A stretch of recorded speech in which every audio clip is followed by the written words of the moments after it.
Good afternoon. We're on the Euro USD here on New Year's Eve using ITM Genesis Elite. We have here a sideways situation. Smart money indicates bears are firmly in control, and there's still some short side space left. So we're going to go for a shorter trade on the 5-minute time frame this time on the Euro USD here for a low trade, $5,000 invested. Please feel free to choose your own investment amount. Once we're into the trade, we'll come back to you just before or at expiry.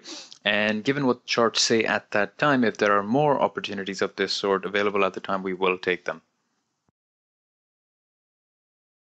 All right, back again, roughly 22 seconds remaining on this 5-minute side trade. As you can see, it's gone into the money, escalated back, retraced to entry point, found loads of resistance there, and gone back into that money zone. Again, we're now looking to expire here shortly in just under 10 seconds on this 5-minute trade on the Euro USD. The premise here was really simple. We were looking at sideways momentum. We were trapped in a range, and all we wanted to ascertain was which way is more likely given the state of affairs we are faced with on the chart. In that case, we had bears in control according to smart money, and a bit of that short side range was left. Simple scenario to get into a trade position. This is a slightly more advanced strategy using shorter time frames, such as the 5-minute, as we did in this case.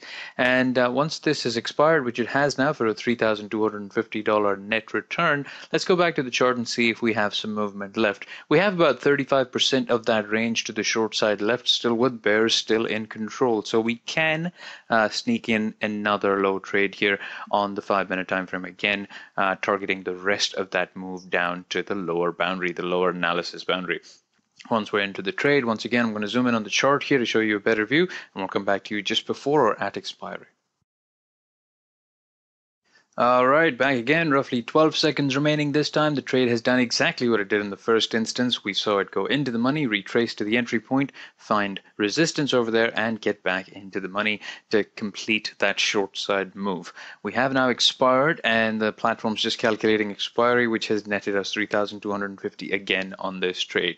Going back to the chart, we see that the price is fairly close to the lower analysis boundary now. Therefore, it is not the best position to be taking a 5-minute trade of this nature anymore, because the strategy allows for 50 to 35% of that space left to be eligible for a 5-minute or any short-term, even a 10-minute trade. But since we've now exhausted that space, we now have very little space left for price to eventually go to the analysis boundary, thereby making any further trading in this range not advisable at this stage. Thank you.